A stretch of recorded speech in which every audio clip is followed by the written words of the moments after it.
Hello student, class 9 maths का sample paper mid term का करने जा रहे हैं। तो मिड टर्म एग्ज़ाम के पॉइंट ऑफ व्यू से इम्पॉर्टेंट है, आपको अच्छी तरह से इसे प्रैक्टिस कर लेना है ताकि आपकी मिड टर्म एग्ज़ाम अच्छी तरह से हो सके। एनुअल एग्ज़ाम भी बाद में इसको प्रैक्टिस कर लेना। तो चलिए स्टार्ट करते हैं। सिर्फ समझना नहीं है, अपनी कॉपी पेन लेके इसको प्रैक्टिस भी करना है, ठीक है। तो इसका हम सेक्शन ए अभी करते हैं एंड फिर नेक्स्ट पार्ट में बाकी सेक्शंस कर लेंगे। तो देखिए पार्ट ए में सेक्शन 1 है, MCQ क्वेश्चन है इसमें। तो फर्स्ट क्वेश्चन आपका है ए बी अगर क्यू आर के इक्वल है, बी सी पी आर के इक्वल है and C A P Q के इक्वल है। तो बोला है कि ट्राइंगल ए बी सी और ट्राइंगल पी क्यू आर में कौन से ट्राइंगल कॉन्ग्रेंट है ना। तो कॉन्ग्रेंसी के लिए आप ये नहीं कि ट्राइंगल को कैसे भी लिख दोगे, उसके नेमिंग को बहुत ध्यान से देखना होता है कि कौन से साइड्स इक्वल है या एंगल इक्वल है, उसके अकॉर्डिंग इसका नेम लिखा जाता है। तो सबसे पहले आपको ए बी सी और पी क्यू आर ट्राइंगल बना लेना है।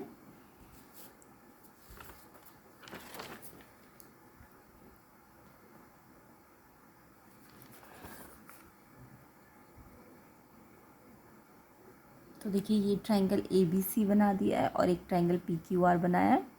अब यहाँ पे आपको ए बी क्यू आर के इक्वल दिया है। तो देखो ये ए बी और ये क्यू आर यहाँ पे है ना, तो यहाँ पे एक कट लगाओ। ए बी किसके इक्वल है, इसके, तो यहाँ भी सिंगल कट लगा दो। फिर बी सी पी आर के इक्वल है, बी सी ये वाली साइड है और पी आर ये वाली साइड है, तो यहाँ पे डबल कट लगा दो। जो इक्वल है ना, ये दोनों इक्वल है तो इस पर डबल कट, तो यहाँ भी डबल कट।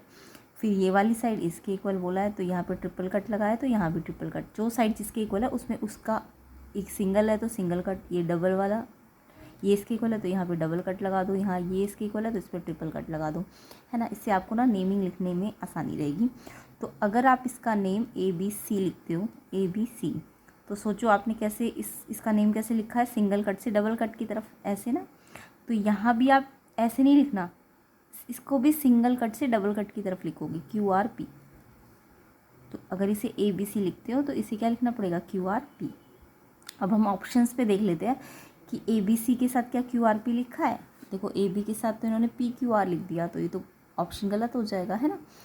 अगर यहाँ पे सी बी ए देखो, तो इसको अगर मैं सी बी ए लिखती हूँ तो सी बी ए यानी सेकंड कट से फर्स्ट कट की तरफ घुमाया ना सी बी ए, तो इसको कैसे घुमाएंगे, सेकंड कट से फर्स्ट कट की तरफ, पी आर क्यू। तो सी बी ए के साथ यहाँ पे कौन सा आ जाएगा, पी आर क्यू। तो सी बी और पी आर क्यू आपका ऑप्शन नंबर बी में है। तो इट मीन्स ये वाला कॉन्ग्रेंट ट्राइंगल के नेम सही लिखे है कॉन्ग्रेंसी के अकॉर्डिंग। तो ऐसे करके आपको इसकी नेमिंग लिखना है, तो बी इसका ऑप्शन होगा। नेक्स्ट क्वेश्चन देख लेते हैं। Question number second, a number is irrational if it's decimal representation is.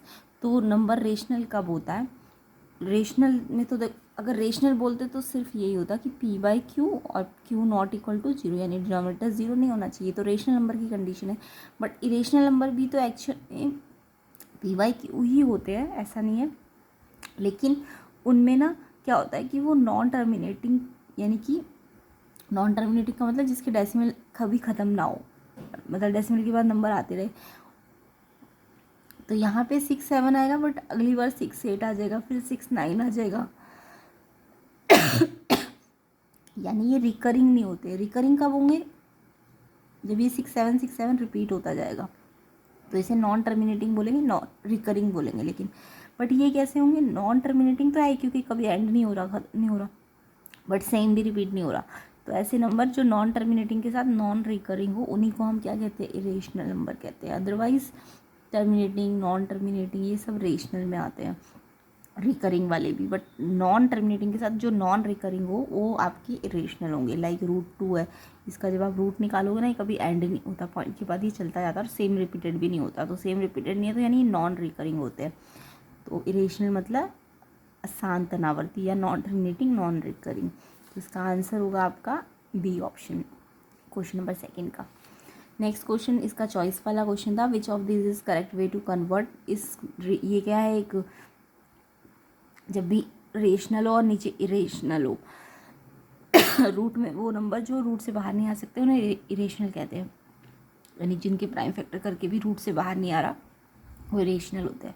तो जब भी इरेशनल नंबर हो तो उसको रेशनलाइज करना पड़ता है रूट को। तो देखिए अब आपको गिवन है 15/√63 + √20। तो √63 को आपको पहले तो सिंप्लीफाई करना है। ये रूट को कैसे सिंप्लीफाई करेंगे, आपको पता है 63 9 × 7 होता है ना, रूट के अंदर ही हमने लिख दिया 9 × 7। अब 9 का स्क्वायर रूट तो पता होगा सबको 3, क्योंकि 9 का मतलब होता है 3 × 3 × 7। अब आपको ये पता होना चाहिए अगर रूट के अंदर कोई भी नंबर पेयर में होता है तो वो एक पेयर में है ना, तो उसमें से एक नंबर बाहर आ जाता है। तो यानी 9 का स्क्वायर रूट 9 का कितना होता है 3 होता है, या फिर ऐसे याद कर लो कि 3 2 बार है तो एक बार बाहर आ जाएगा। बट 7 तो सिंगल टाइम्स है ना, तो वो रूट के अंदर ही रहेगा। तो √63 को सिंप्लीफाई करके 3√7 आ जाता है। सेम ऐसी √24 × 5 होता है। 4 का स्क्वायर रूट कितना होता है 2, एंड 5 सिंगल बचेगा तो वो 5 रूट में ही रह जाएगा। तो यानी कि ये 3√7 लिखा जा सकता है और ये 2√5 लिखा जा सकता है। तो इसकी जगह हमने ये लिख दिया। अब आपको पता है जब भी रूट नीचे प्लस में होता है तो सेम यही वाला रूट यहाँ पे लिख देते हैं दोनों जगह पे, बट प्लस है तो यहाँ माइनस लिखना चाहिए और इनटू हो जाता है। तो देखो फर्स्ट ऑप्शन में यही है ना, 3√7 - 2√5, दोनों यहाँ प्लस था तो यहाँ माइनस में आ गया, ये इनटू भी हो रहा है। यहाँ पे भी है ये ऑप्शन, बट यहाँ प्लस कर दिया इन्होंने, तो ये डी ऑप्शन नहीं होगा। और ये तो बिल्कुल नहीं होगा क्योंकि 4√5 थोड़ी ना आया है हमारा, 4 में से 2 बाहर आ चुका है ना। तो ये तो दोनों ऑप्शन सी और डी बी तो बिल्कुल गलत है। अब इन दोनों में चॉइस थी तो यहाँ इनटू होना चाहिए, जबकि यहाँ इन्होंने प्लस लगाया, तो ए ऑप्शन आपका करेक्ट होगा। तो इसका आंसर क्या होगा ए। तो आपको पहले तो इनको सिंप्लीफाई करना आना चाहिए, देन यहाँ प्लस है तो यहाँ माइनस होता है, सेम यही चीज़। तो इससे रेशनलाइज कहते हैं, ठीक है। जब भी रूट आपके नीचे होंगे प्लस माइनस में तो रेशनलाइज करने के लिए यहाँ प्लस है तो यहाँ माइनस कर देते हैं, यहाँ माइनस होता है तो यहाँ प्लस कर देते हैं। तो ए ऑप्शन इसका करेक्ट है। नेक्स्ट क्वेश्चन देखते हैं, question number 3। A student recorded the population of some villages as shown below.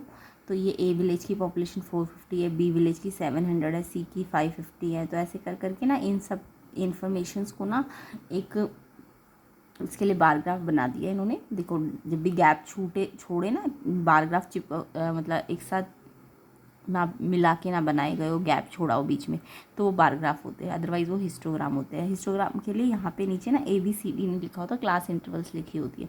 तो अभी तो ये बार ग्राफ है। तो ग्राफ में रिप्रेजेंट किया है, तो देखो ए के लिए 450। अब सोचो 450 ए के लिए है, तो यानी कि ये जो नंबर है यहाँ तक कितना है 450 है ना, यानी कि पॉपुलेशन यहाँ पे 450 रही होगी। तो 450 के लिए कितने लाइंस लिए इन्होंने, 1 2 3 4 4.5 है ना।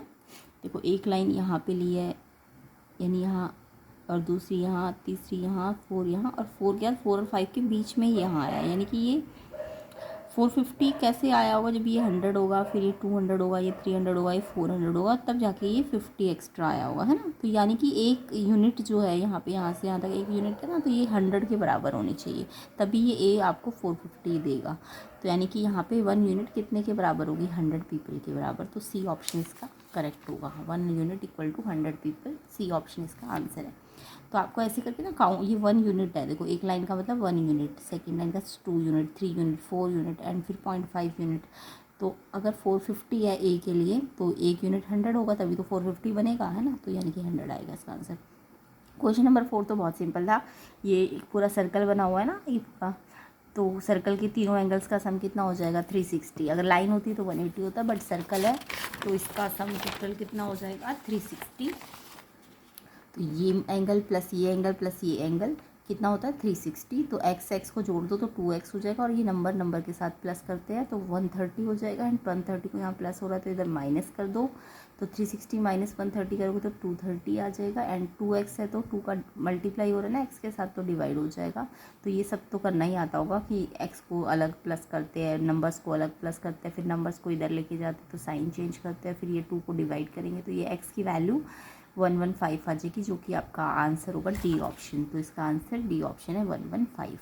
तो ये क्वेश्चन पेपर आपको अच्छी तरह से प्रैक्टिस करना है। 2023 एग्ज़ाम की जो प्रिपरेशन कर रहे हैं, मिड टर्म एग्ज़ाम या एनुअल एग्ज़ाम की, तो उनके लिए ये क्वेश्चन पेपर बहुत इंपॉर्टेंट है। तो आपको अच्छी तरह से इसे प्रैक्टिस करना है, ठीक है। तो पेन और कॉपी लेके ही प्रैक्टिस करना, सिर्फ देख के मत करना, ताकि क्वेश्चन अच्छी तरह समझ आए। पहले अपने आप ट्राई कर लीजिए, एंड देन आप अपने, अगर नहीं समझ आ रहा तो पहले देखिए इसका सोल्यूशन, उसके बाद अपने आप फिर से ट्राई कीजिए।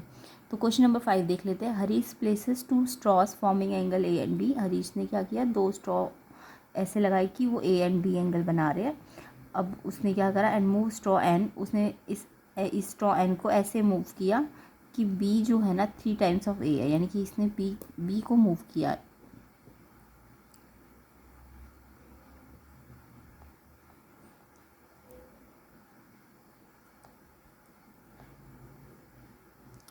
इसने क्या किया, बी को ऐसे मूव किया। बी को ऐसे मूव करने का मतलब बी अभी छोटा है ना, अब बी को इसने ऐसे ऐसे ऐसे मूव किया होगा, तभी तो बी बड़ा हुआ होगा, 3 टाइम्स हो गया होगा ए का। तो इसने बी को ऐसे मतलब स्ट्रॉ एन को ऐसे मूव किया। अभी ये ऐसे था, अभी तो बी छोटा था ना, अब इसने इसको ऐसे मूव किया, ऐसे मूव किया कि ये ए छोटा हो गया और बी ए का 3 टाइम्स हो गया। बी ए का 3 टाइम्स हो गया। तो सोचो अगर बी ए का 3 टाइम्स हो गया, बी 3 टाइम्स ऑफ ए हो गया, तो ए सोचो कितना हो जाएगा। तो ए यहीं रहेगा, ये 3 यहाँ मल्टीप्लाई में, तो यहाँ आके क्या हो जाएगा, डिवाइड हो जाएगा ना। अगर बी 3 टाइम्स ऑफ ए है तो ए तो यहीं रहेगा, तो ये 3 मल्टीप्लाई है तो यहाँ आके डिवाइड हो जाएगा। तो ए बी का 1/3 हो जाएगा अगर बी को 3 टाइम्स करेंगे ए का। तो यानी कि इन्होंने बोला कि वैल्यू ऑफ ए ट्रिपल हो गई, नहीं ट्रिपल थोड़ा ना हुई है। ए लेस देन 2 भी हो गया, नहीं ए तो आपका ए लेस देन 2b से लेस थोड़ी ना हुआ है, ये तो 1/3 हुआ है बी का। तो कौन सा ऑप्शन है, 1/3। Value of A become 1/3 times, yes जितना भी ए था वो अब 1/3 हो गया है। तो डी ऑप्शन इसका करेक्ट है। तो इसका आंसर क्या होगा, डी ऑप्शन, क्वेश्चन नंबर 5 का। नेक्स्ट क्वेश्चन देख लेते हैं, question number 6। Sum of the rational number between 7 and 11 can be expressed in the form m/6।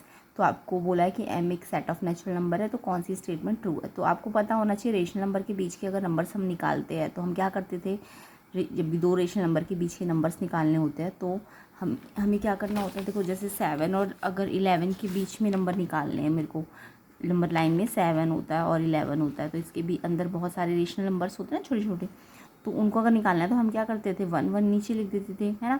और वैसे तो यहाँ पे हम कुछ भी नंबर से ऊपर नीचे मल्टीप्लाई कर सकते हैं क्योंकि और नीचे 1 लिखा हुआ है। तो अगर नीचे 1 लिखा है तो या तो इसे 4 से मल्टीप्लाई कर दो या इसे भी 4 से कर दो, तो नीचे 4 डिनोमिनेटर बन जाएगा। बट आपको डिनोमिनेटर में क्या दिया हुआ है, 6 दिया है ना, तो आपको 6 से ही नीचे डिनोमिनेटर 6 ही बनाना है दोनों का। तो इसलिए आपने इसको इस 7/1 को भी और 11/1 को भी 6 से ऊपर नीचे मल्टीप्लाई कर दिया। मान लो यहाँ पे 7 बनाना होता है m/7, तो यहाँ पे 7 से कर देते, तो ऊपर नीचे 7 से कर देते, या 8 बनाना होता तो 8 से कर देते। तो यहाँ से क्या होगा, 7 6 जा 42 बन जाएगा और ये तो 6 ही बन जाएगा, और ये 11 6 जा 66 और ये 6 बन जाएगा। तो ये क्वेश्चन में कंडीशन देख लो, यहाँ 6 है तो यहाँ भी हमें 6 लेना है, अगर यहाँ 8 है तो यहाँ 8 लेना है, तो ऊपर नीचे 8 लेना पड़ेगा, और फिर जो भी ऊपर आएगा उसके बीच में रेशनल नंबर आ जाएंगे। तो 42 से 66 के बीच में रेशनल नंबर आएंगे। तो कौन सा क्वेश्चन ऑप्शन ठीक है, ऑल पॉसिबल वैल्यू m की 42 से 66 होगी। m ऊपर वाला है ना, तो ये ऊपर कितना आ रहा है, 42 से 66 ही आ रहा है ना, तो यानी ए ऑप्शन आपका ठीक है। बाकी तो ये बोल रहा है 42 से 77 थोड़ा ना गया है, 48 से 60 नहीं, तो ये वाला ऑप्शन ठीक है आपका, A option. Next question number 7 देख लेते हैं। रिधि क्या करना चाहती है, √27 को नंबर लाइन पे दिखाना चाहती है। तो नंबर लाइन सबको बनानी आती होगी। √27 के लिए पहले उसको √26 बनाना पड़ेगा, है ना। तो √26 देखो कैसे बनता है। √26 का मतलब होता है कि अगर आप √26 बनाना चाहते हो तो आप क्या करोगे, यहाँ अगर 1 सेपरेट करना चाहते हो तो 1 का स्क्वायर तो 1 हो जाएगा, तो 25 √26 कैसे आता है, जब अगर मैं 1 को सेपरेट कर दूँ तो 25 आएगा ना। 25 किसका स्क्वायर होता है, 5 का स्क्वायर होता है। तो हम OA 5 बनाएंगे और AB उस पर परपेंडिकुलर कितना डालेंगे, 1 डालेंगे, तो 5 का स्क्वायर और 1 का स्क्वायर पाइथागोरस से ये कितना आ जाएगा, 26 आ जाएगा ना। पाइथागोरस इसी को तो कहते हैं, इसका स्क्वायर प्लस इसका स्क्वायर इसका। तो यहाँ पे नीचे 5 बनाना पड़ेगा, यहाँ पे 1 बनाना पड़ेगा। तो पाइथागोरस लगाओगे तो 5 का स्क्वायर प्लस 1 का स्क्वायर, ये जो स्लैंट आएगा वो √26 आ जाएगा। फिर उसके बाद √27 बनाने के लिए आप फिर से इस पर परपेंडिकुलर 1 का डालोगे, तो ये √26 और ये √26 का स्क्वायर, √26 का स्क्वायर प्लस 1 का स्क्वायर, तो ये √26 हो जाएगा और 1, और फिर लास्ट में जब हाइपोटेन्यूज निकालना होता है तो रूट लगाते हैं, तो ये √27 बन जाएगा ना।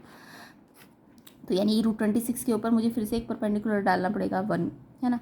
तो ये जो स्लैंट आएगा ये वाला इन्होंने OD नाम दिया इसको, तो ये जो OD स्लैंट आएगा ये √27 का आ जाएगा, है ना। तो ये √27 का आएगा, तो पहले तो √26 ही बनाना पड़ेगा, तो यहाँ 5 और यहाँ 1 बनाना पड़ेगा। तो ये जो स्लैंट आया हाइपोटेन्यूज ये √26 का आएगा इसके अकॉर्डिंग। एंड देन इस पर फिर से एक 1 मीटर डालोगे, तो इसका स्क्वायर प्लस इसका स्क्वायर का अंडर रूट करोगे तो √27, यानी OD आपका √27 बन जाएगा। और फिर OD रेडियस लेके, OD को O पे कंपास रख के OD रेडियस लेके आपको यहाँ पे नंबर लाइन ये आर्क लगानी होती है। तो ये जो OD रेडियस पे आर्क आएगी जहाँ तक भी आई है ओ क्यू तक आई है। ओ बी रेडियस पे अगर आर्क लगाई तो ये तो मेरी √26 तक देगा ए पी तो ओ पी कितना देगा √26 और ओ क्यू कितना देगा √27, है ना। तो आपको इन्होंने बोला है कि जो रिद्धि का काम देखकर टीना और अजय ने स्टेटमेंट दी। टीना ने कहा OA 5 यूनिट है, यस OA 5 यूनिट ही तो आई है, और AB और BD, AB भी 1 यूनिट है और BD भी 1 यूनिट है, यस मैंने अभी समझाया ना। AB 1 यूनिट लगाओगे तभी तो ये 25 और ये एक 26 बनेगा, √26, और फिर ये एक लोगे तो फिर ये √27 बनेगा। तो यस ये तो ठीक बोल रही है, टीना तो ठीक बोल रही है। अजय बोल रहा है OB √26 है और AB 1 यूनिट है। तो देखो वैसे तो वो ठीक बोला √26 और 1, बट √26 बनाने के लिए क्या किया होगा, ये 5 और 1 लिया होगा ना, तभी तो ये √26 आया होगा। और फिर उसने √26 के साथ ये नहीं बोला BD 1 है, उसने AB बोल दिया, तो √26 का रिलेशन तो इसके साथ बनेगा ना। तो यानी कि सिर्फ टीना ने करेक्ट स्टेटमेंट दी है, तो टीना ठीक है, ओनली टीना, ए ऑप्शन इसका करेक्ट होगा। क्वेश्चन नंबर 8 देख लेते हैं। x1 दिया है, y-1 दिया है। इन्होंने बोला इनमें से कौन सी लीनियर इक्वेशन जो जिसमें x1 और y-1 रखे तो इक्वेशन सेटिस्फाई हो जाए। तो अगर मैं पहली इक्वेशन में x की जगह 1 रखूँ और प्लस y की जगह -1 रखूँ, तो सोचो देखो x तो 1 रखा, x प्लस वाई, और y की जगह क्या रखा -1, 1 - 1 कितना आ जाएगा 0 आ जाएगा ना। तो जबकि ये तो 2 दे रहे तो ये तो गलत हो जाएगी। यानी कि अगर मैं ये लेफ्ट हैंड साइड में ये x और y की वैल्यू इधर रखती हूँ तो राइट हैंड साइड भी तो मैच करना चाहिए। तो यहाँ पे तो मैच नहीं कर रहा, यहाँ पे रखो, अगर x की जगह 1 रखो, y की जगह -1 रखो, और बाहर माइनस है तो माइनस माइनस क्या हो जाएगा प्लस, और ये प्लस, तो ये 2 देखो ये ठीक मैच कर रहा है ना।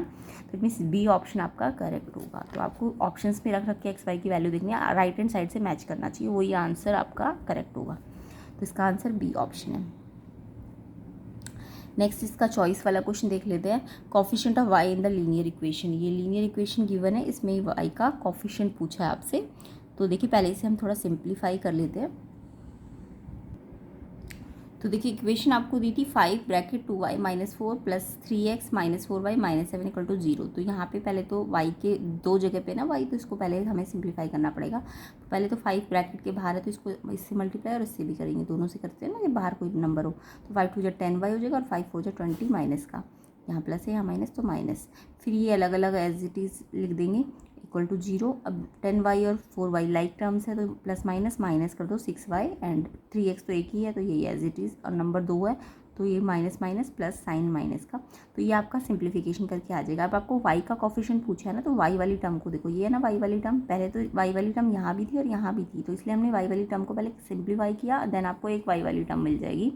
अब इस y वाली टर्म का कॉफिशिएंट बोला है तो y को हटा दो, जो बचेगा वो कॉफिशिएंट है, y को हटा के 6 बच रहा है तो 6 इसका आंसर होगा। अगर x का कॉफिशिएंट पूछते तो x वाली टर्म में से x को हटाते तो ये 3 इसका कॉफिशिएंट होता, बट अभी y का पूछा तो 6 आंसर है, यानी कि बी ऑप्शन इसका करेक्ट है। ठीक है, next question number 9। 2 point have same ordinate but different abscissa lie. तो ऑर्डिनेट्स का मतलब क्या होता है, देखो ये अगर नंबर लाइन है तो आपको पता है नंबर लाइन में ये x एक्सिस होता है, ये y एक्सिस होता है, ठीक है। तो ऑर्डिनेट का मतलब, एब्सिसा का मतलब तो होता है आपका, एब्सिसा याद रखना, एब्सिसा मतलब x पॉइंट होता है, और ऑर्डिनेट का मतलब होता है y पॉइंट। ऑर्डिनेट क्या होता है y पॉइंट। तो कोई भी कोऑर्डिनेट कैसे बनता है, पहले x आता है फिर बाद में y आता है ना। तो ये एब्सिसा मतलब x और ऑर्डिनेट मतलब y। तो इन्होंने क्या बोला क्वेश्चन में कि ऑर्डिनेट तो सेम है बट एब्सिसा डिफरेंट है। तो देखो मान लो मैं ऑर्डिनेट 2 ले रही हूँ बट एब्सिसा मैं डिफरेंट ले रही हूँ, एक बार 1 ले रही हूँ एक बार 2 ले रही हूँ, तो एक पॉइंट तो मेरा बन गया x का 1 है और y का 2 है, यानी 1 2 ले लिया। फिर एक बार मैंने x 2 लिया, आगे x लिखते हैं, और y कितना लिया 2, यानी मैंने ऑर्डिनेट सेम लिया बट एब्सिसा अलग अलग ले लिए। तो ये इक्वेशन जब ऑर्डिनेट यानी कि ऑर्डिनेट फिक्स है ना, y = 2 है, तो अगर ऑर्डिनेट फिक्स है और एब्सिसा चेंज हो रहे हैं तो ये जो इक्वेशन, ये जो लाइन होती है ना, ये ऐसे y से होती हुई जाती है, y एक्सिस को काट के जाती है ऐसे। तो y एक्सिस को अगर काट के जाएगी तो किसके पैरेलल जाएगी, x एक्सिस के ना। तो जब आपको y सेम बोले तो x एक्सिस के पैरेलल बनता है, और अगर x सेम बोलते हैं तो y एक्सिस के पैरेलल बनता है। जैसे कि अगर x सेम दे देते तो आपका इक्वेशन मान लो x का 2 होता तो x का 2 हर बार 2 ही आ रहा होता, चाहे y कुछ भी होता, तो ये y एक्सिस के पैरेलल होती। तो जब x सेम होगा तो y एक्सिस के पैरेलल आएगी, और जब y सेम होगा यानी ऑर्डिनेट सेम होगा तो x एक्सिस के पैरेलल आती है। तो पैरेलल टू x एक्सिस इसका आंसर होगा सी ऑप्शन। ठीक है, सी ऑप्शन इसका आंसर है। नेक्स्ट क्वेश्चन देख लेते हैं, question number 10। Two angles whose sum is equal to 180 are called. ये तो आपको पता ही होगा, 7th-8th क्लास से पता होता है बच्चों को कि दो एंगल जिनका सम 180 है तो उनको हम क्या कहते हैं, दो एंगल जिनका सम 180 है उनको हम सप्लीमेंट्री एंगल कहते हैं। तो इसका आंसर डी ऑप्शन है। अगर ये बोलते 190 दो एंगल जिनका सम 90 है तो 90 को हम क्या बोलते हैं, कॉम्प्लीमेंट्री एंगल। ठीक है, तो यहाँ पे 180 बोला है तो इसका आंसर सप्लीमेंट्री होगा, डी ऑप्शन इसका करेक्ट है। अगर दो एंगल्स का सम 180 है तो यानी कि वो दोनों एंगल कैसे होते हैं, एक दूसरे के सप्लीमेंट्री होते हैं। नेक्स्ट इसका चॉइस वाला question, if one angle of linear pair is acute then the other angle will be. अगर एक लीनियर पेयर है उसमें एक एंगल एक्यूट है तो दूसरा कैसा होगा। तो देखो लीनियर पेयर का मतलब तो सबको पता होगा, एक लाइन के अंदर जब दो एंगल बनते हैं, एक लाइन के अंदर जब दो एंगल बनते हैं ये और ये, तो इनका सम ना लीनियर पेयर में 180 होता है, तो सबको पता है। तो अगर मान लो एग्जाम्पल के लिए मैं यहाँ पे 50 एक्यूट एंगल लेती हूँ, एक्यूट एंगल पता है ना सबको, जो 90 से कम होते हैं उनको एक्यूट बोलते हैं। तो ऑब्वियसली ये वाला एंगल कितना आ जाएगा, अगर इन दोनों का सम 180 है, लीनियर पेयर में सम कितना होता है दो एंगल्स का, अगर ये एक्स है और ये वाई है तो लीनियर पेयर या सप्लीमेंट्री दो का सम 180 होता है, सप्लीमेंट्री भी दो का सम 180 होता है और लीनियर पेयर में भी दो एंगल्स का सम 180 होता है। तो यानी लीनियर पेयर में एंगल्स कैसे होते हैं, सप्लीमेंट्री होते हैं। तो अगर ये 50 है, एक्यूट है, तो ये वाला मस्ट भी कैसा होगा, ऑब्ट्यूज होगा, यानी 90 से बड़ा होगा। मान लो ये 60 होता तो ये 120 होता, ये 70 होता तो ये 110 होता, क्योंकि 180 होना है ना, सम तो 180 है। तो अगर एक एक्यूट है तो दूसरा ऑब्ट्यूज होगा लीनियर पेयर के अंदर, तो ऑब्ट्यूज एंगल इसका आंसर होगा सी ऑप्शन। नेक्स्ट क्वेश्चन देख लेते हैं, क्वेश्चन नंबर 11। तो यहाँ पे आपको बोला है कि triangles made by two intersecting line, ये ट्राइंगल दो बनाए, दो इंटरसेक्टिंग लाइन, इंटरसेक्टिंग मतलब जो एक दूसरे को काट के जाए, ये लाइन दो इंटरसेक्टिंग लाइन है, इनसे दो ट्राइंगल बन गए। अब इन्होंने बोला अगर TOI SOD के कॉन्ग्रेंट है, TOI ये वाला TOI SOD, देखो नाम इन्होंने पहले ही लिख के दे दिया, ट्राइंगल TOI SOD के कॉन्ग्रेंट है, तो कौन सी एडिशनल इन्फॉर्मेशन रिक्वायर्ड है कि ये TOI कॉन्ग्रेंट हो जाए। तो कॉन्ग्रेंट होने के लिए इन्फॉर्मेशन, तीन इन्फॉर्मेशन होनी चाहिए। तो अगर मेरे पास ट्राइंगल कॉन्ग्रेंट करना है तो एक इन्फॉर्मेशन तो इन्होंने क्वेश्चन में दे ही दी है, OI किसके इक्वल है, OD के, ये कट लगा रखा है ना इन्होंने, तो OI किसके इक्वल है, OD के। उसके अलावा और कौन सी इन्फॉर्मेशन से ये ट्राइंगल कॉन्ग्रेंट हो जाएगा, तो देखो ये इंटरसेक्टिंग लाइन्स है, तो ये यानी कि ये वर्टिकली अपोजिट एंगल क्या होनी चाहिए, इक्वल, ये वाला एंगल इसके इक्वल होना चाहिए। तो जब भी कोई दो इंटरसेक्टिंग लाइन ट्राइंगल बनाती है तो ये इंटरसेक्टिंग लाइन के वर्टिकली अपोजिट एंगल क्या हो जाते हैं, इक्वल, ये 1 और 2, और ये तो ऑलरेडी दिया हुआ है कि ये इसके इक्वल है। इसके अलावा अगर हम कोई साइड इक्वल कर दे तो क्या हो सकते हैं, ये ट्राइंगल कॉन्ग्रेंट हो सकते हैं। तो अगर एक साइड तो हमें गिवन है, तो और ये भी हमें पता है इंटरसेक्टिंग है, तो ये या तो मैं इस साइड को इक्वल कर दूँ प्रूफ, या मैं इस साइड को इक्वल प्रूफ कर दूं, तो ये ट्राइंगल क्या हो जाएंगे, दोनों कॉन्ग्रेंट हो जाएंगे। तो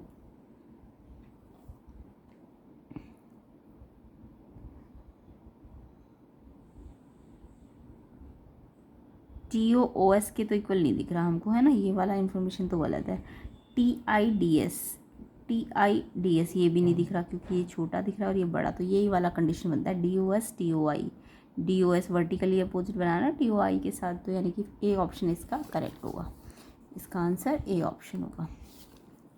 नेक्स्ट इसी का चॉइस वाला क्वेश्चन है, द गिवन ट्राइंगल XYZ दिया हुआ एक आपको और एक STU दिया हुआ STU, इन्होंने बोला कौन से क्राइटेरिया से ये कॉन्ग्रेंट हो सकते हैं। तो आपको पता है कॉन्ग्रेंसी के कितने क्राइटेरिया होते हैं, या तो तीनों साइडें बराबर होनी चाहिए एक ट्राइंगल की दूसरे से, या एक राइट एंगल इक्वल होना चाहिए, हाइपोटेन्यूज और एक साइड इक्वल होनी चाहिए, या दो साइड्स और एक एंगल इक्वल होना चाहिए, है ना, या फिर दो एंगल और एक साइड इक्वल होनी चाहिए, दो एंगल और एक साइड, है ना, चार क्राइटेरिया होते हैं कॉन्ग्रेंसी के। तो इन्होंने बोला है कि साइड साइड से क्या इक्वल कर सकते हो, देखो ये एक राइट एंगल ट्राइंगल दिख रहा है ना, 90 के एंगल बने हुए हैं, तो आप पहले तो ये 12 है और ये 5 है, तो ये हाइपोटेन्यूज निकाल सकते हो ना पाइथागोरस से। तो आपको पता होना चाहिए ट्रिपलेट क्या होती है, 5 12, तो हाइपोटेन्यूज 13 आता है, ये याद रखना, 5 है ये 12 है तो हाइपोटेन्यूज कितना आता है 13। ऐसे ही देखो ये 12 है और ये हाइपोटेन्यूज 13 है, तो ऑब्वियसली ये जो बेस होगा ये 5 आएगा। तो पाइथागोरन ट्रिपलेट होती है, 5 और 12 दिया है तो 13 इसका हाइपोटेन्यूज होता है, या 13 हाइपोटेन्यूज है, इनमें से कोई एक साइड 12 है तो ये 5 होगी, तो 5 12 तो ये 13, या ये 12 13 है, हाइपोटेन्यूज तो 13 ही है, तो ये 12 है तो ये कितना हो जाएगा 5 हो जाएगा। तो यानी कि मैं साइड्स निकाल सकती हूँ पाइथागोरस लगा के, अब अगर मैंने साइड निकाल दी तो मुझे दिख रहा है कि इसकी ये 5 इसकी 5 के इक्वल है, इसकी ये 12 इस 12 के इक्वल है, और ये 30 इस 13 के इक्वल है। तो इट मीन्स यहाँ पे ये साइड साइड वाला भी कॉन्ग्रुएंसी हो सकता है, यस, है ना। या फिर हम RHS से भी कर सकते हैं इसकी कॉन्ग्रुएंसी, क्योंकि एक राइट एंगल है, हाइपोटेन्यूज भी दोनों के सेम है और साइड भी दोनों की कोई भी एक सेम है, तो इससे भी हो सकती है कॉन्ग्रुएंसी। या फिर हम दो साइडें और एक एंगल, है ना, दोनों के दो साइडें भी बराबर और एंगल भी बराबर, यानी तीनों ऑप्शन से हम कॉन्ग्रुएंसी कर सकते हैं। तो यानी कि डी ऑप्शन इसका करेक्ट होगा। ऑल जो क्राइटेरिया इसमें लग सकते हैं कॉन्ग्रुएंसी के, तो डी इसका आंसर होगा। नेक्स्ट क्वेश्चन नंबर 12 देख लेते हैं। यहाँ भी दो ट्राइंगल्स गिवन है आपको, एंड दो ट्राइंगल्स में आपको ये 8 दिया, ये 10 दिया, बट यहाँ की कोई साइड नहीं दी हुई है। ये 60 है, ये 70 है, ये 50 है और ये 60 एंगल है। हाँ, तो देखो ये ट्राइंगल में ये 60 और ये 70, तो हम तीसरा एंगल निकाल सकते हैं एंगल सम प्रॉपर्टी लगा के, है ना। सेम ऐसे यहाँ दो एंगल पता है तो तीसरा एंगल यहाँ का भी निकल जाएगा। तो अगर ये 60 है और ये 70 है तो एंगल सम प्रॉपर्टी लगाओ, तो ये देखो टोटल सम 180 होता है ना, तो ये 60 70 130, तो ये 50 आ जाएगा, है ना। और ऐसे ये 50 60 110 हो जाएगा, तो ये कितना आ जाएगा 70 आ जाएगा, है ना। तो ये हम कैलकुलेट कर सकते हैं, ये वाला एंगल और ये वाला एंगल अगर हमने कैलकुलेट कर लिया है। अब इन्होंने बोला है कि क्वेश्चन में कि क्या ट्राइंगल्स कॉन्ग्रुएंट है, यस कॉन्ग्रुएंट। हाँ, ट्राइंगल कॉन्ग्रुएंट देखो सिर्फ एंगल देख के नहीं होते, ट्राइंगल के 4 क्राइटेरिया बताए मैंने, या तो साइड साइड बराबर हो, या RHS या SCS या ASC। बट यहाँ पे सिर्फ एंगल इक्वल दिख रहे हैं हमको, बट साइडें तो दिख नहीं रही, क्योंकि यहाँ की साइड्स दी है बट यहाँ की नहीं दी हमें एक भी साइड, तो इट मीन्स हम ट्राइंगल को कॉन्ग्रुएंट नहीं कर पा रहे।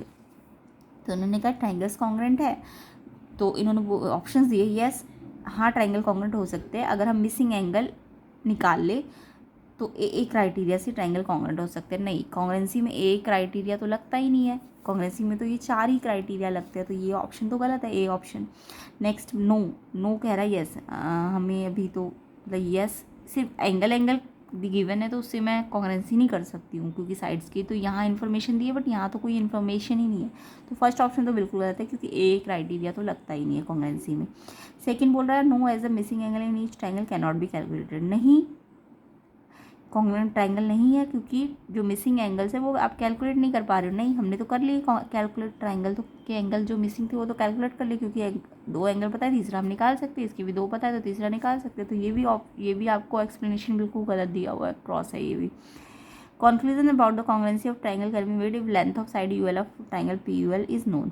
ये कह रहा है कि ट्राइंगल की कॉन्ग्रुएंसी इस बात पे डिपेंड करती है कि अगर मैं साइड UL निकाल लेती तो हम कॉन्ग्रुएंसी कर सकते थे। तो देखो साइड UL भी निकल जाएगी, क्योंकि इन्होंने पैरामीटर गिवन है क्वेश्चन में, पैरामीटर 30 है, तो 30 में से दो साइडों को माइनस करो, और 30 माइनस 18 करोगे तो आपका UL साइड निकल जाएगी 12, तो UL साइड तो निकल ही जाएगी, क्योंकि पैरामीटर गिवन है, टोटल पैरामीटर 30 है, तो ये 18 माइनस कर दो तो ये कितनी आ गई 12 आ गई। तो ये भी ऑप्शन आपको गलत दिया है कि कॉन्ग्रुएंसी इस बात पे डिपेंड करेगी कि UL साइड नहीं दी हुई है, तो UL तो हम फिर भी निकाल सकते हैं, बट यहाँ पे इसकी तीनों दी है बट इसकी तो कुछ भी नहीं दी साइड, है ना। तो लास्ट ऑप्शन बचता है conclusion about the congruency of triangle can be made if length of side MN MQ 1Q of triangle MNQ is known. हाँ, ये सही ऑप्शन है कि MN NQ और MQ अगर मुझे लेंथ दी होती ना, तो फिर मैं पता लगा दी कि इसकी लेंथ इससे मैच कर रही है कि नहीं, क्योंकि एक लेंथ तो ज़रूरी चाहिए। अगर मान लो ये वाला क्राइटेरिया हम लगाए AS से, तो दो एंगल चाहिए और एक साइड तो सब में चाहिए, सारे चारों क्राइटेरिया में, तो जबकि यहाँ पे तो एक भी साइड नहीं दी हुई है। तो यानी कि कॉन्ग्रुएंसी किस बात पे डिपेंड करेगी कि अगर ये लेंथ दी होती तो कॉन्ग्रुएंसी हम बता सकते थे। तो डी ऑप्शन आपका करेक्ट है, बाकी सारे ऑप्शंस गलत, तो इसका आंसर आपका डी ऑप्शन होगा। Next question, the area of an equilateral triangle altitude A है। तो देखो जब भी एक इक्विलेटरल ट्राइंगल होता है तो उसका एल्टीट्यूड अगर A है,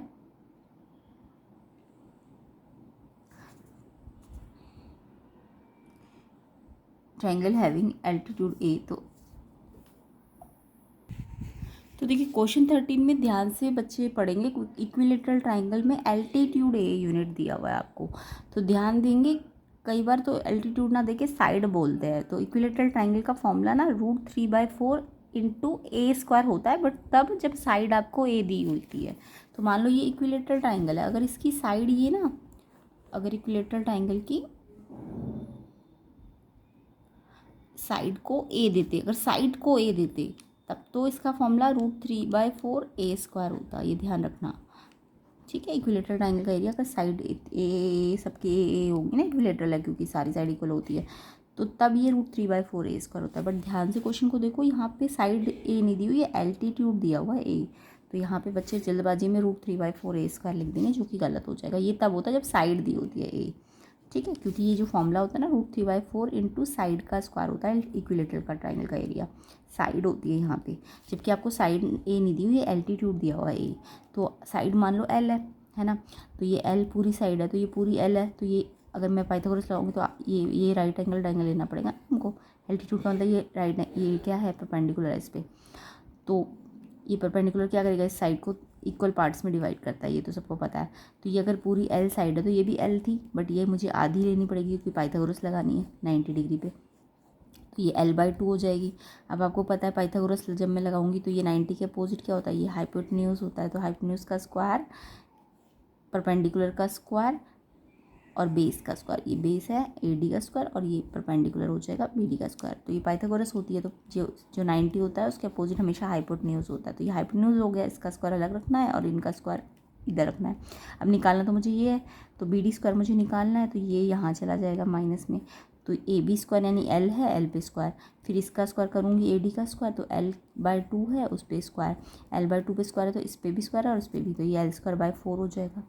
अभी इसमें से इसको माइनस करना है क्योंकि जब भी हाइपोटेन्यूज ये निकालना है तो हाइपोटेन्यूज में से इसको माइनस करना पड़ेगा, ठीक है। तो ये एलसीएम लिया 4 आ जाएगा एलसीएम, तो यहाँ 1 है ना, 1 और 4 का एलसीएम 4 आ जाएगा। अब यहाँ 1 पे ये 4 कब आता है, 4 पे आता है तो इसको 4 से मल्टीप्लाई करोगे, 4 पे 4 कब आता है, 1 पे आता है तो इसको 1 से करोगे, तो 4L² माइनस L², तो कितना L² हो जाएगा, 3L² हो जाएगा अपॉन 4 इक्वल टू A²। अब मेरे को तो क्वेश्चन में साइड का स्क्वायर चाहिए ना, एरिया के लिए ये फॉर्मूला होता है, तो साइड क्या है, L² है ना, साइड L है तो L का स्क्वायर चाहिए, तो L² यहाँ से निकाल लो, 3/4 यहाँ मल्टीप्लाई में, तो यहाँ 4/3 हो जाएगा, उल्टा हो जाता है ना यहाँ के, ये 4 ऊपर आ जाएगा, 3 नीचे आ जाएगा, तो L² हमें यहाँ पे जो फॉर्मूले में चाहिए था उसमें हमने जब रखा 4A²/3, तो 4 से 4 कट गया, √3/3A²। तो ध्यान रखना क्वेश्चन में आपको साइड ए नहीं दी हुई है, एल्टीट्यूड दिया हुआ है ए, तो साइड को हम किसकी रिस्पेक्ट में लेके आएंगे, ए की रिस्पेक्ट में, तो ये आंसर √3/3A² हो जाएगा। और अगर साइड ए दी होती तो ऑप्शन ये होता, बट अभी फिलहाल आंसर ये होगा जो कि सी ऑप्शन है, तो सी ऑप्शन इसका करेक्ट है, √3/3A²।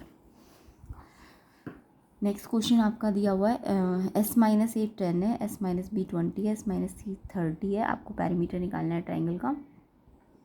तो यहाँ पे देखो पैरीमीटर का मतलब क्या होता है,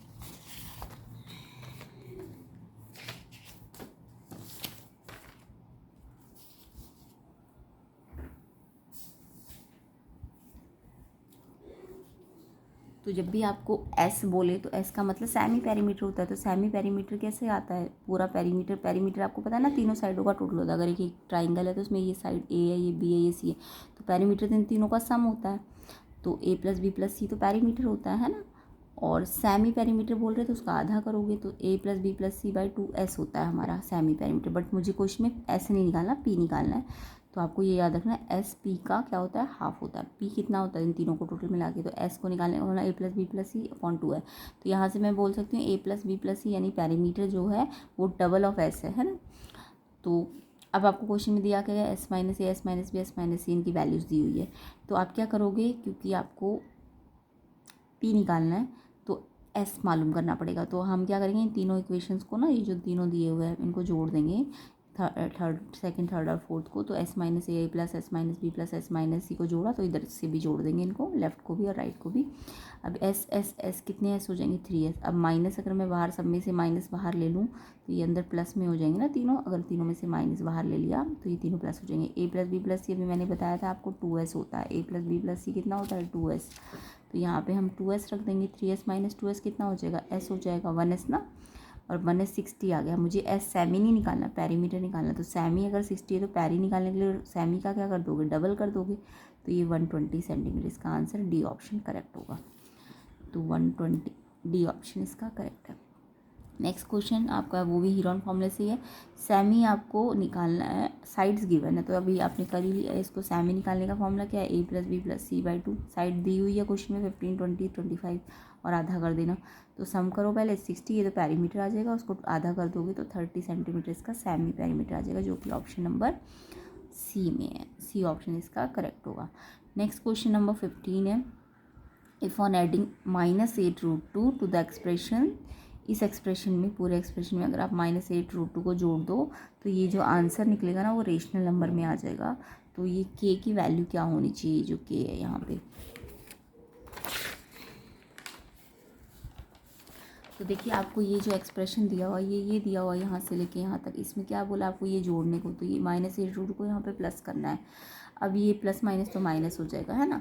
अब आपको पता है ये 2 ब्रैकेट के बाहर है तो इससे भी मल्टीप्लाई हुआ और इससे भी, तो ये 2√k और ये -2। पहले इसको किया इससे, तो अंदर तो मल्टीप्लाई हो नहीं सकता क्योंकि ये रूट में है, तो ये बस ऐसे एक साथ लिख देंगे, बट ये अंदर नहीं जाएगा।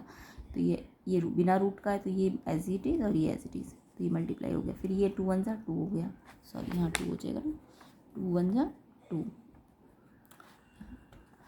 और फिर ये अंदर कर दिया मल्टीप्लाई दोनों से, फिर ये एज इट इज़। अच्छा √8 को हम क्या लिख सकते हैं, √8 की प्राइम फैक्टर करो, 2 × 2 × 2 होता है ना √8, 2 2 4 2 8। और मैंने अभी बताया आपको रूट में अगर कोई चीज़ पेयर में है तो वो एक नंबर, पेयर में से एक नंबर बाहर आ जाता है, और ये एक ही बार है तो ये रूट में ही रहेगा। तो √8 को सिंप्लीफाई करके क्या आएगा, 2√2, एंड ये 8√2 है। अब ये लाइक टर्म्स आ गई ना, ये भी √2 और ये भी √2, तो जब लाइक टर्म्स आ जाती है तो प्लस माइनस हो जाएगा, अदरवाइज़ नहीं होता। तो 2√2 और 8√2, मान लो से ये 2x है और ये 8x है, तो ये लाइक टर्म्स है ना, तो प्लस का 2x माइनस का 8x कितना देता है, 6x देगा, प्लस माइनस माइनस, तो 6x, x की जगह हम क्या लिख देंगे, √2। तो जब भी रूट वाले लाइक टर्म्स होते हैं उनको प्लस माइनस करके जो भी आंसर आता है, इनको सिर्फ आगे वालों को प्लस माइनस करते हैं, ये जो √2 होता है ये एज इट इज़ आ जाता है। अब ये तो नंबर है, ये तो इनसे प्लस माइनस होगा नहीं क्योंकि ये भी रूट है और ये भी रूट है और ये नंबर है, तो यानी कि ये अनलाइक टर्म्स है ना। और हमको क्वेश्चन में बोला रेशनल लाना है, तो यानी कि अगर रेशनल लाना है तो यानी कि सिर्फ ये आंसर में आना चाहिए, ये दोनों कट जाने चाहिए, है ना, ये प्लस में और ये माइनस में।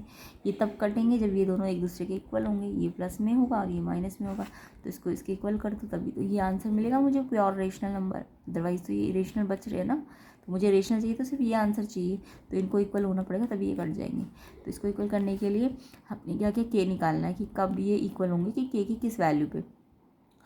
तो आपको दिख रहा है ये रूट में है तो इसको मैंने यहीं रख दिया, ये 2 मल्टीप्लाई में यहाँ के डिवाइड हो गया, तो 3√2 बचेगा। अब ये के निकालना है तो इसका रूट हटाना पड़ेगा, तो रूट हटाने के लिए हमने स्क्वायरिंग बहुत साइड कर दी, इधर भी स्क्वायरिंग कर दी और इधर भी स्क्वायरिंग कर दी। जब रूट पे स्क्वायर लगता है तो उसका रूट हट जाता है, तो यानी कि इसका रूट के को जब मैं 2 बार मल्टीप्लाई करूँगी रूट के से, यानी स्क्वायर करूँगी 2 बार, रूट में अगर कोई चीज़ है तो वो बाहर आ जाती है, रूट से के आ जाएगा, है ना। एंड 3√2 का भी स्क्वायर करेंगे, इसका भी स्क्वायर करेंगे तो 3 भी 2 बार आ जाएगा और √2 भी 2 बार आ जाएगा। 3 3 जा कितना होता है 9, √2 को √2 से मल्टीप्लाई करते हैं तो इसका रूट हट जाएगा, है ना। रूट में 2 बार 2 सेम चीज़ होती है तो रूट से हट जाती है। √2 × 2 का मतलब रूट के अंदर ये 2 बार है ना, रूट मल्टीप्लाई, जब दोनों मल्टीप्लाई हो रहे हो तो ये रूट है, ये भी रूट है, तो ये अंदर मल्टीप्लाई हो जाएगा, तो पेयर में है तो 2 बाहर आ जाएगा, ठीक है। बट अगर ये प्लस करना हो √2 + √2 तो भी प्लस तो हो जाएगा, बट ऐसे अंदर जाके प्लस नहीं होगा, आगे से प्लस होगा। ये 1√2 तो 1 1 2, सिर्फ ये आगे वाले प्लस होंगे, बट ये √2 एज इट इज़ आ जाएगा। तो ये ध्यान रखना, प्लस कैसे करते हैं और मल्टीप्लाई कैसे करते हैं। तो √2 2 हो जाएगा, 3 3 9 हो जाएगा, 9 2 18, तो के की वैल्यू कितनी होनी चाहिए, 18 होनी चाहिए, तब जाके ये कैंसिल होगा एक दूसरे से और फिर ये आंसर मिलेगा आपको रेशनल नंबर में। तो के का आंसर सी ऑप्शन इसका 18 होगा। नेक्स्ट क्वेश्चन देख लेते हैं, क्वेश्चन नंबर 16। इसमें आपको हिस्टोग्राम गिवन है। देखो हिस्टोग्राम क्या होता है, जब सारे जो रेक्टेंगल्स होते हैं वो एक साथ जुड़ के मतलब चिपक के बने होते हैं ना, यानी इंटरवल्स दिए होते हैं, क्लास इंटरवल नीचे, तो इसको हिस्टोग्राम कहते हैं हम। तो हिस्टोग्राम में आपको बोला है कि कौन सा लाइन करेक्ट है हिस्टोग्राम के बारे में। तो देखो आपको दिख रहा है कि हिस्टोग्राम में ये नंबर ऑफ़ विजिटर्स है और यहाँ पे नंबर ऑफ़ डेज़ है। तो इन्होंने बोला there were about 80 to 90 visitor है for 12 days at the museum. 80 to 90 visitor यहाँ पे है ना, तो 80 to 90 में यानी कि कौन सा बॉक्स है 80 to 90, ये ना 80 to 100 में ये है, तो ये 80 to 90 पे ये वाला बॉक्स होगा, ये वाला है ना। अब इस वाले बॉक्स में देखो कितना है, यहाँ पे अगर मैं इसको देखूँ तो ये 10 है ना, 80 to 90 पे कितना, ये 80 to 90 में सिर्फ इतना डब्बा आया है, ये वाला बॉक्स आया है, तो इस पर कितना है, ये 10 है। तो उन्होंने बोला 80 से 90 में 12 है, नो 10 days है ना। गलत है ये तो, फर्स्ट वाला तो बिल्कुल गलत है।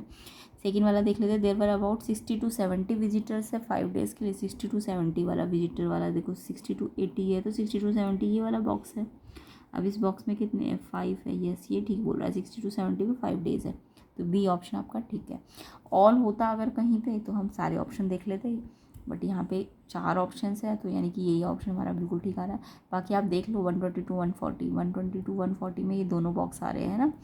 तो इस बॉक्स में कितना है हमारा, इस बॉक्स में 5 से ऊपर है, ये बॉक्स 6 है, और इस बॉक्स में हमारा 4 है, तो 6 + 4 10 है। यहाँ से यहाँ तक में 6 है और 4 है, 10 है, यानी कि जबकि इन्होंने 6 बोला, तो ये भी गलत है, ये भी गलत होगा, इसको करके देख लेना। तो बी ऑप्शन इसका करेक्ट है, ठीक है। तो बी इसका आंसर होगा क्वेश्चन नंबर 16 का।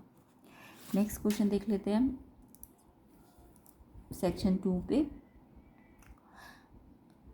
On her birthday, Shrishti planned that this time she will celebrate birthday in a small orphanage center. उसने कहा कि मैं बर्थडे सेलिब्रेट करूँगी ऑर्फनेज सेंटर में। उसने एप्पल्स दिए चिल्ड्रन और एडल्ट्स को। बच्चों को उसने 2 एप्पल्स दिए और एडल्ट्स को उसने 3 एप्पल्स दिए। एक एडल्ट को 3 एप्पल दिए और एक बच्चे को 2 एप्पल दिए। तो इन्होंने कहा है कि अगर बच्चे जो है एक्स है, उनके नंबर एक्स है और एडल्ट्स के नंबर वाई है, तो इक्वेशन को लीनियर इक्वेशन बनाओ। अच्छा, उसने टोटल जो डिस्ट्रीब्यूट किया वो 60 एप्पल्स की है। तो देखो अगर मैं बच्चों की बात करूँ तो बच्चों के नंबर कितने हैं, बच्चों के नंबर एक्स है। तो अगर एक बच्चे को उसने 2 एप्पल दिए तो एक्स बच्चे है ना, तो जैसे एक बच्चे को 2 दिए तो 10 बच्चों को निकालेंगे। 2 को 10 से आप मल्टीप्लाई करते हो ना, सेम ऐसे 2 × x कर दोगे। तो एक बच्चे को कितने एप्पल दिए, 2, तो एक्स बच्चे अगर, तो जिसे आप 5 बच्चे बोलते तो आप क्या करते, 2 × 5 करते। तो अगर एक्स नंबर है बच्चों के तो 2x उसने डिस्ट्रीब्यूट किए, बच्चों को कितने डिस्ट्रीब्यूट किए, 2x। ऐसे ही एक एडल्ट को कितने दिए, 3, तो एडल्ट कितने, y, तो 3y। अब दोनों को टोटल मिला के एप्पल कितने हैं, 60, तो 2x + 3y = 60। ये इसकी लीनियर इक्वेशन हो जाएगी, जो कि आपका बी ऑप्शन है ना। नेक्स्ट क्वेश्चन आपको बोला if the number of children 15 है, तो नंबर ऑफ एडल्ट्स कितने होंगे। नंबर ऑफ चिल्ड्रन मतलब एक्स आपको गिवन है, एक्स इस इक्वेशन में रख दो 15, और वाई आपको निकालने को बोल रहे हैं। तो 15 × 2 = 30 and 3y as it is, 60 भी एज इट इज़। 3y को यहीं रखो, 30 प्लस नंबर है ना, नंबर के पास चला जाएगा, प्लस है तो माइनस हो जाएगा, माइनस करोगे 30 एंड ये 3 मल्टीप्लाई, ये तो डिवाइड हो जाएगा, यानी 10। वाई एडल्ट्स के नंबर है ना, तो वो कितने आ गए, 10, जो कि आपका ऑप्शन नंबर ए हो जाएगा। सेम ऐसी नेक्स्ट क्वेश्चन में आपको एडल्ट के नंबर दे दिए तो चिल्ड्रन निकालने। एडल्ट क्या है, वाई, तो इस इक्वेशन में आप क्या करोगे, वाई की जगह कितना रख दोगे, 12, और x निकाल लोगे। तो सेम ऐसे ही करना है, 12 × 3 = 36, पहले यहाँ माइनस कर दो, एंड 2x अगर ये माइनस करके 24 आए तो 2 डिवाइड में चला जाएगा, तो 12 आ जाएगा, जो कि ऑप्शन नंबर सी होगा इसका। तो इसका आंसर सी ऑप्शन 12 होगा। नेक्स्ट क्वेश्चन देख लेते हैं। x की वैल्यू -5 है, y की वैल्यू 2 है, और ये बोला इस इक्वेशन का सोल्यूशन है। तो जब ये इक्वेशन का सोल्यूशन है x और y, तो x और y की वैल्यू यहाँ पे पुट कर दो, तो b की वैल्यू निकल जाएगी। तो देखो x की जगह -5 रख देना है इस इक्वेशन में, y की जगह 2 रख देना है, और इसको सॉल्व कर लो लेफ्ट हैंड साइड को, तो b निकल जाएगा। तो 3 × 5 = 15, मल्टीप्लाई में एक माइनस से लग जाएगा, 5 × 2 = 10, ये 5y से मल्टीप्लाई हो रहा है ना, तो इससे मल्टीप्लाई हो जाएगा। एंड ये b निकालना है, तो ये प्लस माइनस माइनस होता है, साइन बड़े का लगता है, बड़ा कौन सा, ये, तो -5 इसका आंसर हो जाएगा। तो ध्यान से देखना कि दोनों माइनस प्लस माइनस करना है, बट साइन बड़े का लगाना है। तो अगर आप माइनस नहीं लगाओगे तो गलत आंसर आ जाएगा, तो इसलिए साइन हमेशा बड़े नंबर का लगता है। तो ए ऑप्शन इसका करेक्ट है। नेक्स्ट क्वेश्चन 5 है, इसमें 4y - x अगर 5 इस फॉर्म में लिखा जा सकता है तो ए की क्या वैल्यू होगी। तो यहाँ पे आपको देखो 4y - x = 5 को बोला इस एक्सप्रेशन में लिखना है, तो हमें पहले x लिखना पड़ेगा, फिर y लिखना पड़ेगा, और फिर ये कांस्टेंट टर्म है, इसे भी यहीं लाना पड़ेगा, यानी इसकी जनरल फॉर्म के जैसा बनाना पड़ेगा इसको, तब हम कंपेयर कर पाएंगे। तो पहले तो मेरे को x को आगे, जनरल फॉर्म में पहले x होता है ना, तो x तो यहाँ इन्होंने बाद में लिखा था, इनको पहले लाओ, तो ये x यहाँ आके x यहाँ से यहाँ लिखना है, तो मैं साइड चेंज नहीं कर रही हूँ, जस्ट इसको आगे लिख रही हूँ। तो -x फिर प्लस का 4y, अब इसको भी यहाँ लाना है, तो ये +5 है, तो यहाँ आके इस साइड आके -5। अब देखो बिल्कुल जनरल फॉर्म बन गई, पहले x आता है, फिर y आता है, और फिर कांस्टेंट आता है। तो जब भी आपको इक्वेशन दे तो आप पहले उसे जनरल फॉर्म की तरह से लाओ, पहले x वाला कोफिशिएंट लिखो, एक्स वाली टर्म, फिर वाई वाली टर्म, और फिर ये कांस्टेंट अगर इधर है तो इसे इधर लाओ, तो इसका साइन चेंज करो। अब कंपेयर कर लो इस फॉर्म से। तो देखो एक्स के साथ जो है वो ए है, तो एक्स के साथ इनका कितना है -1 है ना, तो ए -1 है। एंड वाई के साथ बी है, तो वाई के साथ इनका कितना है 4, तो बी की वैल्यू कितनी हो गई 4, और सी की वैल्यू कितनी हो गई -5। तो ऐसे करके कंपेयर करते हैं। बट आपको जस्ट ए पूछा है तो ए का आंसर कितना होगा -1। तो ध्यान से ए वाई वाला टर्म नहीं होता, एक्स के साथ जो भी नंबर होता है वो ए होता है। तो -1 इसका आंसर है बी ऑप्शन। नेक्स्ट क्वेश्चन आपको एक बोला है ट्रायंगुलर पार्क ABC है, इसकी साइड भी है 24, 40 और 32, और आपको बोला है कि गार्डनर को इसमें फेंसिंग करनी है, यानी बाउंड्री में फेंसिंग लगानी है बाउंड्री में। और फिर उसने क्या किया, फार्मर ने एक 3 मीटर का गेट छोड़ दिया यहाँ पे स्पेस गेट के लिए, ठीक है, लेफ्ट ऑन वन साइड, इस साइड पे 3 मीटर स्पेस छोड़ा, यानी यहाँ पे फेंसिंग नहीं होगी जहाँ पे गेट लगा है। तो इन्होंने बोला कि what is the semi perimeter of the park, park का सेमी पेरीमीटर। तो सेमी तो आपको निकालना आ गया होगा, ये साइड तीनों साइडें दिए तो पूरा पेरीमीटर इनका टोटल करके निकलता है, और फिर उसको आधा कर देते हैं। तो इसका टोटल करो 96, आधा कर दो 48, तो इसका सेमी पेरीमीटर कितना आ जाएगा 48, डी ऑप्शन। नेक्स्ट क्वेश्चन था what is the area of the park. तो ये पार्क का एरिया निकालने के लिए आपको हीरोन फॉर्मूला लगाना पड़ेगा ना, जब तीनों साइडें दी होती तो एरिया कैसे निकालते हैं पार्क का, S S minus A S minus B S minus C. S semi perimeter को बोलते हैं 48, एस में से ए को माइनस करो 48, ए कितना है 24, इसको माइनस कर दिया, फिर एस माइनस बी 48 माइनस 32, फिर एस कितना है 48 और उसमें से 40 माइनस करते हैं, फिर माइनस कर लो, ये आ जाएगा 24, इसको माइनस करो 16, इसको माइनस करो 8, एंड ये सारे मल्टीप्लाई में है। तो इसको रूट को सॉल्व करने के लिए हमें इन सब के प्राइम फैक्टर करने पड़ेंगे, पहले 48 का, फिर 24 का, फिर 16 का, फिर 8 का। तो प्राइम फैक्टर करने तो सबको आते ही होंगे। 48 का प्राइम फैक्टर करो, 2 2 जा 4 2 जा 8 2 जा 16 3 जा 48, ये हो गया 48 का। फिर 2 2 जा 4 2 जा 8 3 जा 24 का हो जाएगा, फिर 2 2 जा 4 2 जा 8 2 जा 16 का हो जाएगा, 2 2 जा 4 2 जा 8 का हो जाएगा। अब इसमें 2 काउंट कर लो कितनी बार है, 2 1 2 3 4 5 6 7 8 9 10 11 12 13 14 14, अगर रूट में 14 टाइम्स पे 2 है तो उसको आधा करके लिख दो।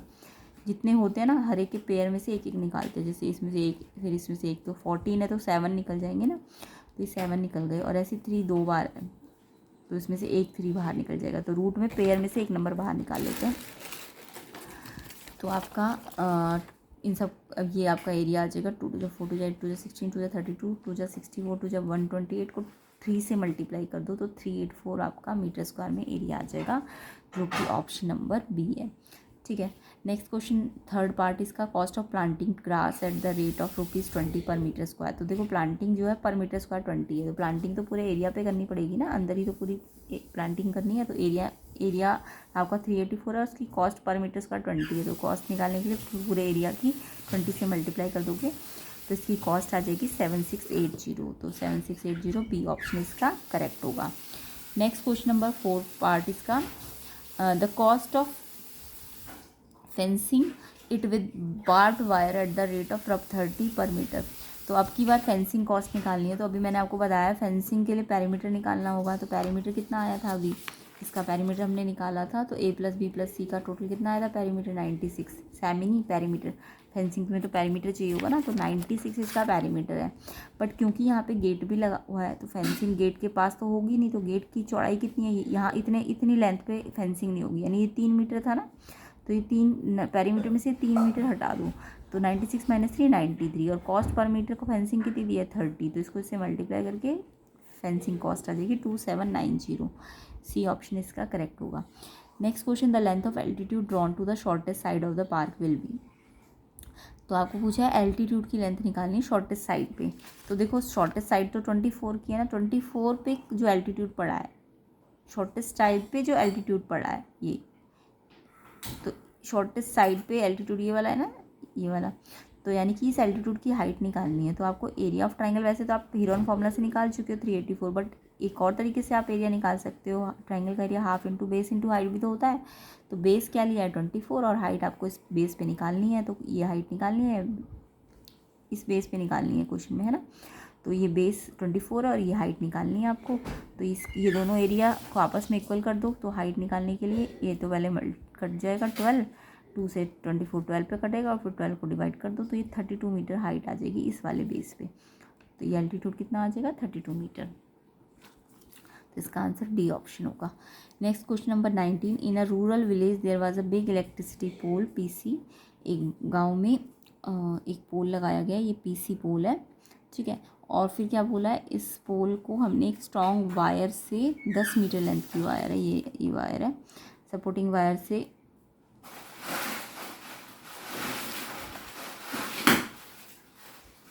टाइड किया है, ठीक है। तो once there was a big spark, अब इसमें एक स्पार्क हुआ तो wire got damage very badly and small fault was usually repair with the help of rope. अगर स्मॉल फॉल्ट होता तो रिपेयर हो जाता रोप से, बट इस टाइम पे इलेक्ट्रिशियन को एक स्टेयर केस चाहिए होगी 10 मीटर की, क्योंकि जितनी वायर है उतनी ही तो क्या लगानी पड़ेगी इधर से स्टेयर केस, है ना। तो अगर ये भी 10 ले रही हैं तो ये भी 10 है और ये भी 10 है ना, स्टेयर केस। तो इस पॉइंट पी पे पहुँचने के लिए पोल के, तो स्टेयर केस 60 का एंगल बना रही है ये वाला, तो एसी के साथ, इस एसी लाइन के साथ 60 डिग्री का। तो अब आपको पूछा गया है ट्रायंगल पीएसी और पीबीसी में कौन सी साइड है जो कॉमन है। तो देखो पीएसी, एक ट्रायंगल ये पीएसी बन रहा है और एक ट्रायंगल ये पीबीसी बन रहा है। तो आपको दिख रहा होगा पीएसी और पीबीसी में पीसी दोनों में आ रही है, पीसी इस वाले ट्रायंगल में भी आ रही है और पीसी इस ट्रायंगल में भी आ रही है, तो पीसी साइड कॉमन है। तो पहला तो पीसी साइड कॉमन है, ए ऑप्शन इसका। नेक्स्ट क्वेश्चन बोला है इन द ट्रायंगल पीएसी और पीबीसी कॉन्ग्रेंट है, ये ट्रायंगल कॉन्ग्रेंट है, कॉन्ग्रेंट है क्या पहले चेक करेंगे।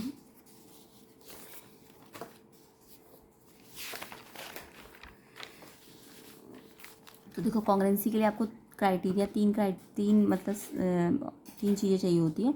तो आपको दिख रहा है ये पोल अगर इस ग्राउंड के साथ है तो 90 डिग्री पे ही हुआ, पोल तो सीधा ही होता है ना। तो एक तो ये 90 डिग्री का एंगल यहाँ भी है और यहाँ भी, इस ट्रायंगल में भी है और इस ट्रायंगल में भी है, यस 90 का। उसके बाद ये 10 का रोप, 10 का हमारा वायर था 10 साइड का, तो हमने स्टेयर केस भी तो 10 की लगाई है, तो यानी ये साइड भी इक्वल है। तो देखो 90 डिग्री का एंगल है, 10 हाइपोटेन्यूज होता है ना, 90 के अपोजिट हमेशा क्या होता है हाइपोटेन्यूज, तो ये 90 है और ये हाइपोटेन्यूज है। और उसके अलावा ये साइड तो ऐसे इन्होंने इक्वल दे रखी है, उसको यूज़ कर सकते हो आप, ये गिवन है आपको क्वेश्चन में, क्योंकि जितनी साइड पे आपने वायर को बांधा है उतनी साइड पे ही आपको स्टेयर केस भी लगानी है। तो ये वाला ऑप्शन भी यूज़ कर सकते हो। तो ये राइट एंगल और एक हाइपोटेन्यूज और एक साइड, तो यानी कि कौन से ऑप्शन से ये ठीक हो रहा है, जब भी राइट एंगल हो ना और हाइपोटेन्यूज यूज़ हो रहा हो और साथ में एक साइड यूज़ हो रही हो तो हम RHS बोलते हैं। तो ये RHS से ये, या फिर आप ये वाली साइड की जगह ये कॉमन साइड भी ले सकते हो। तो एक राइट एंगल दोनों का इक्वल है, हाइपोटेन्यूज भी दोनों का इक्वल है। हाइपोटेन्यूज क्या है, क्यों है, क्योंकि 90 के अपोजिट है, ये हाइपोटेन्यूज है ये भी हाइपोटेन्यूज है, तो हाइपोटेन्यूज भी इक्वल है और ये कॉमन साइड भी इक्वल है। तो RHS से ये कॉन्ग्रुएंसी हो जाती है। तो यस RHS क्राइटेरिया से ये कॉन्ग्रुएंसी हो रही है। In triangle PAC PBC which angles are equal, देखो P के इक्वल है, A B के इक्वल है और C के इक्वल है। तो A और B इक्वल है ना। इन्होंने बोला x कहाँ पे दिया हुआ है, अच्छा यहाँ पे x है, ये x है और ये y है।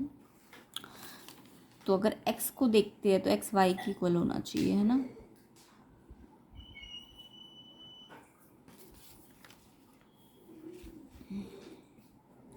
ACP BCP की इक्वल होगी, ACP BCP की।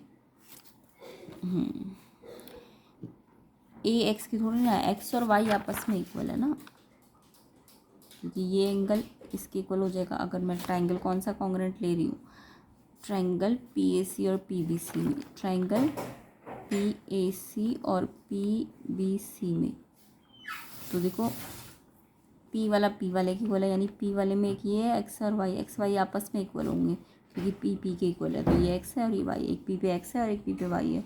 ऐसे A, इस A पे ये है और यानी PAC और PBC भी इक्वल है। उसके अलावा C पे PCA और PCB इक्वल है, PCA और PCB, PCA PCB। तो यानी ये वाला ऑप्शन ठीक है, ACP और PCP 90 वाला है ना, क्योंकि ये दोनों तो इक्वल है आपस में। तो ये तीन ऑप्शन तो बिल्कुल गलत है, ये वाला ठीक ऑप्शन है आपका, 90 वाले है ना ये दोनों एंगल। तो डी ऑप्शन इसका करेक्ट है। What is the value of BPC यानी ये y निकालना है आपको, BPC। तो सोचो BPC ये जो y है ये कैसे आएगा, ये देखो आपका y x के बराबर है ना, CPCT से y किसकी इक्वल है, x की। अब ये y निकाल लो चाहे x निकाल लो, तो x निकाल लो ये ट्राइंगल लेके। तो x कैसे निकलेगा, इन दोनों को 180 में से माइनस कर दो, तो 180 में से एक 90 और एक 60, इसको माइनस कर दोगे तो ये 30 आ जाएगा। तो BPC की वैल्यू, BPC क्या है, वैसे तो y है बट x निकाल लो तो 30 आ जाएगी इसकी वैल्यू, ऑप्शन ए। और जितना BPC आएगा ना, जितना BPC आएगा APC भी तो उतना ही आएगा। देखो BPC है, अगर इसको मैंने BPC लिखा, BPC, तो ये क्या लिखना पड़ेगा, APC, है ना, कॉन्ग्रेंट है ना ये ट्रायंगल PAC और BBC। तो अगर इसको BPC बोल रहे हो तो इसको APC बोलोगे, तो BPC और APC इक्वल है CPCT से, तो ये भी 30 आ जाएगा। तो इसका आंसर ए ऑप्शन होगा।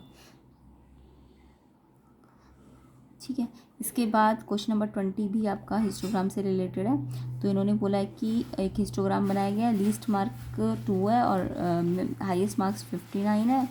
उसके बाद हिस्टोग्राम में दिखाया गया है, तो मार्क्स आपको नीचे दिखाए गए और नंबर ऑफ़ स्टूडेंट ऊपर दिखाए गए।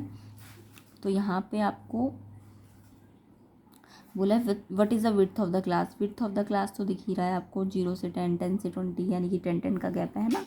तो विड्थ ऑफ क्लास कैसे निकालते हैं, upper limit minus lower limit. तो कोई सी भी अपर लिमिट ले लो, जैसे 10 से 20 में, 20 में 10 को माइनस कर दो तो 10 है इसकी क्लास विड्थ। तो बी ऑप्शन इसका करेक्ट है फर्स्ट क्वेश्चन का। ठीक है, 10 आंसर है। Next, what is the total number of student in histogram. Histogram में नंबर ऑफ स्टूडेंट पूछिए आपसे। तो देखो नंबर ऑफ स्टूडेंट तो आपको इस साइड दिए हुए ना, तो आप देखो पहले वाले बॉक्स में कितने स्टूडेंट है, 2। दूसरे वाले बॉक्स में कितने स्टूडेंट है, 10। तीसरे वाले बॉक्स में आपकी 20 है कि 21 है, 20 से थोड़ा ऊपर है, 21 है। फिर तीसरे बॉक्स में आपका 20 है, ये तीसरा बॉक्स। इसके बाद नेक्स्ट बॉक्स में आपका 8 से थोड़ा नीचे है, 7 है। और फिर ये वाला देखो, ये अगर 2 है तो ये 2 से थोड़ा कम है तो 1 है।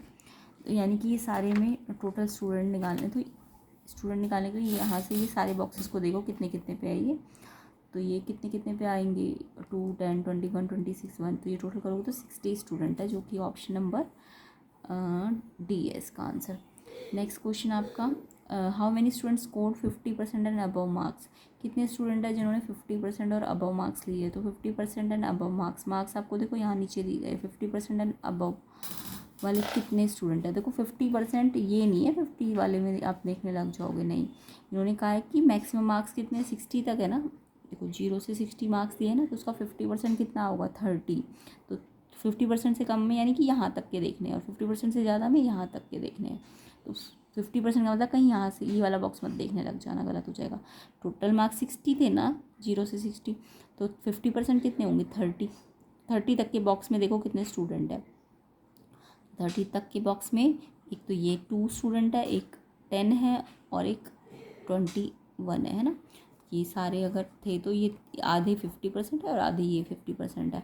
तो ये वाले 50% जोड़ लो, 27 स्टूडेंट है, और 50% से ज़्यादा वाले ये है, तो ये कितने हैं, 33 है। तो इसका दोनों का आंसर मिल गया।